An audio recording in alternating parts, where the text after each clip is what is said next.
Beras adalah komoditas strategis nasional di Indonesia. Kenapa? Karena hampir seluruh masyarakat Indonesia mengkonsumsi beras sebagai bahan pangan utama. Selain itu, beras juga dijadikan prediksi stabilitas sosial ekonomi suatu negara. Di Indonesia terdapat beberapa jenis beras, di antaranya beras merah, beras putih, beras hitam, hingga beras ketan. Sedangkan dilihat dari kualitasnya, beras dibedakan menjadi beras premium, beras medium, hingga beras luir. Di Provinsi Gorontalo saat ini telah memiliki beberapa produsen beras premium.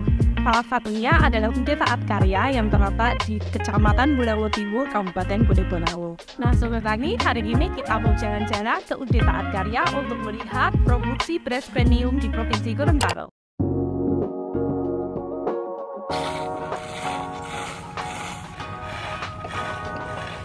Halo Sobat Tani, kembali lagi dengan saya dan Pak Penny. Beliau adalah salah satu produsen beras premium di Provinsi Gorontalo. Halo Pak, apa kabar? Mau tanya-tanya Pak terkait beras premium di Gorontalo ini. Kalau Pak Penny sendiri sudah berapa lama Pak ada RMU ini? Kalau RMU ini sudah tahun 2020. Oh, 2020. Khusus untuk beras premium saja? Premium dan beras medium. Oh, beras medium. Itu beras premium itu asal usulnya dari medium. Dari medium kan kemudian diolah lagi jadi beras premium. Beras premium. Kalau beras premium sendiri seperti apa Pak Penny? Beras premium dia dari medium, dari beras dari gabah. Itu adakan satu proses. Pertama itu pemisahan kotoran. Ya. Kedua dia masuk di pecah kulit. Betul. Setelah pecah kulit di RMU 1 baru kedua. Ya. Oh, setelah 2 kali itu, proses. Dia dibawa ke sortir beras. Itu pemisahan beras kotor yang merah, yang hitam itu dipisahkan. Setelah itu dibawa lagi ke atas untuk RMU 3 itu. Setelah itu baru itu dipisahkan itu yang beras kepala dan beras broken. Dan menir ya. Sehingga terjadi itu jadi beras premium atau beras kepala. Beras kepala. Jadi kan itu nanti masih ada sisa yang broken, menir, itu jadinya beras medium Pak? Medium. Itu dicampur medium lagi dengan yang beras biasa itu ke pasar. Oh, untuk pasar biasa ya. Kalau premium sendiri Pak, pasarnya kemana saja itu Pak? Macam saya baru ini ke rumah makan cabai merah, baru bakso lapangan tenda, baru Pizza Hut, dan kemudian Koki Umat.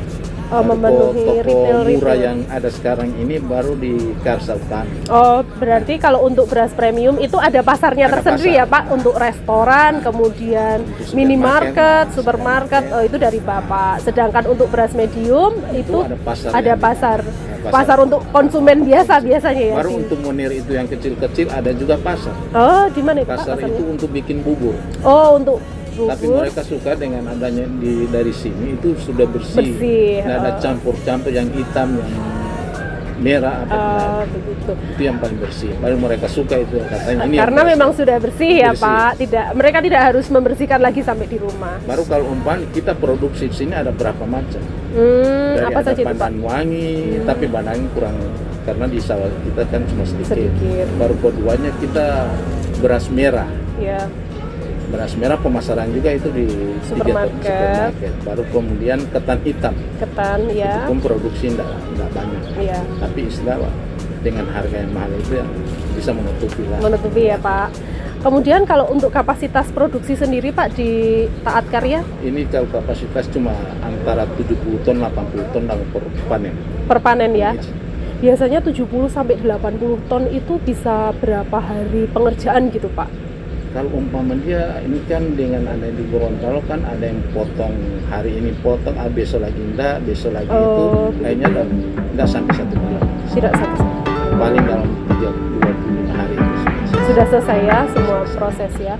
Kalau untuk harga sendiri bagaimana sekarang Pak? Harganya itu macam dia masuk di restoran atau apa itu agak beras kepala atau premium itu 650.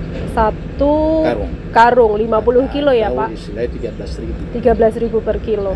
Kalau misalnya untuk beras premium yang kita kan bisa mengakses ya Pak, masyarakat juga sama ya harganya seperti itu. Kalau untuk beras medium Pak? Medium dia kadang-kadang 54, 55. Oh, 551. 500 per itu atau 11.500. Atau ada yang 11 tergantung berasnya juga. Oh, tergantung beras ya. Kalau varietas padi yang masuk di Taat Karya sendiri Pak, apa saja kira-kira? Macam-macam. Bermacam-macam, ada yang pari, ada ciherang, pongga, baru simpel bernicar, ada bermacam-macam beras gabah. Gabah ya, Impari tadi termasuk salah satunya ya Pak. Kebetulan ini sekarang udah ada produk Ciherang Bio nih Pak. Mungkin nanti akan banyak itu. Sudah masuk itu. Oh, sudah masuk ya Ciherang Bio nih. Itu produksinya itu yang Kabila kan. Iya. Yang dari Kabila itu banyak itu. Ada yang masuk sini sampai 600 sekarang mereka. Terkait ini Pak, penerapan standar operasional prosedur terkait proses beras medium dan beras premium itu seperti apa Pak? Karena kan memang kalau kita menetapkan bahwa ini beras premium itu kan ada standar operasional prosedurnya begitu Pak. Itu seperti apa? Itu sudah ada diteliti dari Bogor. Yeah. Itu ada penelitian dari Bogor dan Dinas Pangan, diambil stempel-stempel ini kan dibawa ke sana, termasuk sudah memenuhi standar gitu ya Pak. Baru begitu. udah dikasihkan itunya DP standar itunya, baru ada labelnya. Oh, sudah ada labelnya ya Pak. Kalau untuk UD Taat Karya sendiri kan sudah menghasilkan beras premium dan medium. Ada keunggulan yang lain lagi nggak Pak? Keunggulan kita itu cuma produksi beras merah, ketan hitam, baru pandan wangi. Terkait rendemen panen begitu Pak, misalnya rendemen giling ya Pak maksud saya. Itu seperti apa? Itu Pak itu misalnya. membutuhkan itu sampai cuma 16, ada yang 17, tergantung gabahnya juga. Oh begitu. Itu sampai 16, ada yang 18, ada yang 19. Termasuk rendemen yang tinggi ya Pak kalau di gilingan Kalau di Gorontalo termasuk Gorontalo. Kalau harapan Bapak sendiri dengan adanya UD Taat Karya ini pengennya apalagi sih ini yang Bapak inginkan gitu? Semuanya kalau bisa ada harapan itu ke situ semua. Dengan adanya itu, kalau sebutnya kalau udah masuk di YouTube atau di apa, kan banyak orang pemasok beras dan di sini kan terjamin. Tidak ada istilah beras rusak. Iya betul. Ini mudah-mudahan kita akan datang sudah ada itu dryer. Jadi ini ya Pak. Itu pun bantuan dari pertanian provinsi, macam itu punya itu dibantu ke Paguyaman, akhirnya di sana kan tidak digunakan dari baru. Akhirnya kan bukannya kita bisa sanggup kita untuk ambil itu, kita bilang sanggup. Nah, mungkin tahun ini kita ambil. Siap. Nah, semoga ini Pak lebih meningkatkan kualitas beras ya. Alhamdulillah, mudah-mudahan kita masih hidup lah. Bukan bagus. Dryer ini dryer untuk pengering gabah atau Pak? Dalam satu proses dia dalam satu malam. Begitu. Jadi tidak bergantung lagi pada sinar matahari. Itu waktu hujan kita bisa produksi. Baru umpama orang punya beras yang basah kita langsung produksi. Oke, terima kasih Pak Pengi atas informasinya. Boleh Pak kita diajak jalan-jalan ke RMU? Boleh.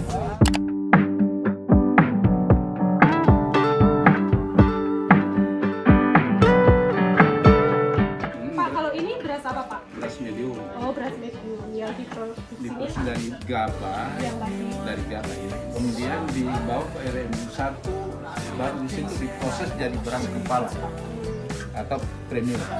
Kalau ini kapasitas produksi berapa Pak untuk beras medium? Medium ini dalam satu hari itu kira-kira bisa 8 ton. Satu hari ya? Asal gabahnya tergantung gabah. Kalau ini alat apa Pak? Alat ini untuk proses untuk beras merah. Ini beras merah. Kalau untuk beras putih ini? Untuk pertama kali Pak, prosesnya seperti apa? Masuk sini gabah, naik ke atas, kemudian diayak gabah karena pemisah kotoran. Setelah itu dibawa ke pecah kulit. Dari kulit 1 baru pecah kulit 2. Dari pecah kulit 2 dibalik ke atas, dimasuk ke RMU 1 dan kedua. Ini RMU dari pecah kulit masuk ke RMU 1 baru RMU 2. Setelah itu jadi beras medium. Keluarnya lewat sini Pak? Ini ya. Ini timbangnya.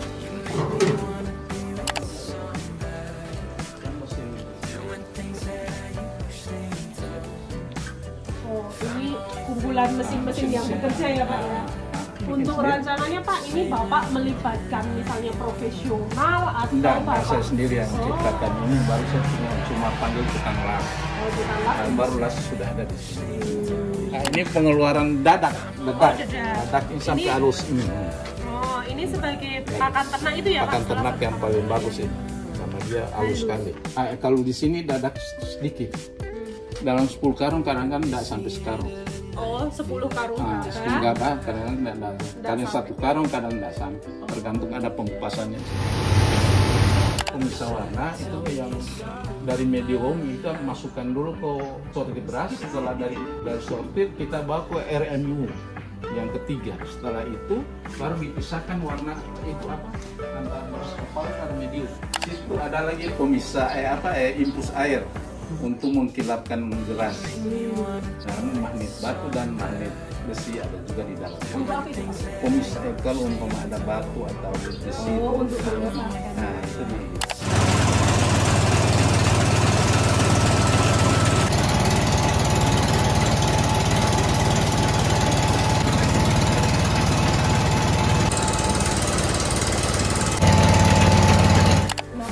dari sini Pak, kemudian seperti apa Pak prosesnya? Langsung dimasukkan dalam karung. Oh, pengemasan begitu ya Pak, dikemas. Kemasan 50 kilo. 50 kilo. Oh, ini yang beras Pandan Wangi. Pandan Wangi. Oh, kemasan ekonomis begitu ya Pak? 5 kilo 5 untuk premium. kilo untuk Premium. rumah tangga. Oh, beras kepala kemudian. Pak, ini kenapa gambarnya beda-beda ini Pak? Ini kan Beras khusus merah. beras merah. Oh, jadi warnanya merah gitu ya. Baru kemudian ini Pandan Wangi, merek Jadi pandan. gambarnya pandan. Baru ini spesial. Untuk spesial itu untuk berasnya.